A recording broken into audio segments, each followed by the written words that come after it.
ପ୍ରଧାନମନ୍ତ୍ରୀ ନରେନ୍ଦ୍ର ମୋଦି ଆମେରିକୀୟ କମ୍ପ୍ୟୁଟର ବିଜ୍ଞାନ ତଥା ଉପସ୍ଥାପକ ଲେକ୍ସ ଫ୍ରିଡମ୍ୟାନଙ୍କ ସହିତ ଏକ ପଡକାଷ୍ଟରେ ବିଭିନ୍ନ ପ୍ରସଙ୍ଗରେ ମନ ଖୋଲି କଥା ହୋଇଛନ୍ତି।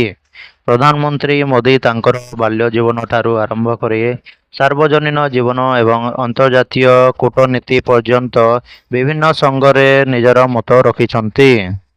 ପ୍ରଧାନମନ୍ତ୍ରୀ ଉପବାସ ଏବଂ ଶୃଙ୍ଖଳିତ ଜୀବନଯାପନ ଉପରେ ଆଲୋଚନା କରିଥିଲେ। ଲେକ୍ସ ମଧ୍ୟ କହିଥିଲେ ଯେ ଏହି ସାକ୍ଷାତକାର ପୂର୍ବରୁ ସେ 45 ଘଣ୍ଟା ଉପବାସ ରଖିଥିଲେ। ପ୍ରଧାନମନ୍ତ୍ରୀ କହିଥିଲେ, ଉପବାସ ଦ୍ୱାରା ସେ ଅଧିକ ସ୍ମୃତି ଅନୁଭବ କରିବା ସହିତ କଠିନ ପରିଶ୍ରମ କରିବା ଲାଗି ଅନୁପ୍ରାଣିତ ହୋଇଥାନ୍ତି।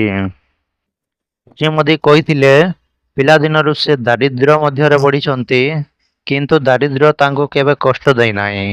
ଜୀବନ ପ୍ରତ୍ୟେକ ପର୍ଯ୍ୟାୟକୁ ସେ କୃତଜ୍ଞତାର ସହିତ ସ୍ୱୀକାର କରିଛନ୍ତି ବୋଲି କହିଥିଲେ। ପ୍ରଧାନମନ୍ତ୍ରୀ କହିଥିଲେ ଯେ ସ୍ୱାମୀ ବିବେକାନନ୍ଦଙ୍କ ଶିକ୍ଷା ତାଙ୍କ ଜୀବନକୁ ପ୍ରଭାବିତ କରିଛି। ବ୍ୟକ୍ତିଗତ ଉପଲବ୍ଧି ନୁହେଁ ବରଂ ଅନ୍ୟମାନଙ୍କର ନିଃସ୍ୱାର୍ଥ ସେବା ସେ ସ୍ୱାମୀଜୀବୀମାନଙ୍କ ଜୀବନରୁ ଶିଖିଥିବା ପ୍ରଧାନମନ୍ତ୍ରୀ କହିଥିଲେ। ସେ ଆହୁରି କହିଥିଲେ, ରାମକୃଷ୍ଣ ପରମହଂସ ଆଶ୍ରମରେ ରହିବା ସମୟରେ ସେ ସାଧୁ ସନ୍ଥଙ୍କଠାରୁ ଅଶେଷ ସ୍ନେହ ପାଇଥିଲେ। ଚାଲନ୍ତୁ ନେକ୍ସଟ ଖବର ଉପରେ ଧ୍ୟାନ ଦେବା।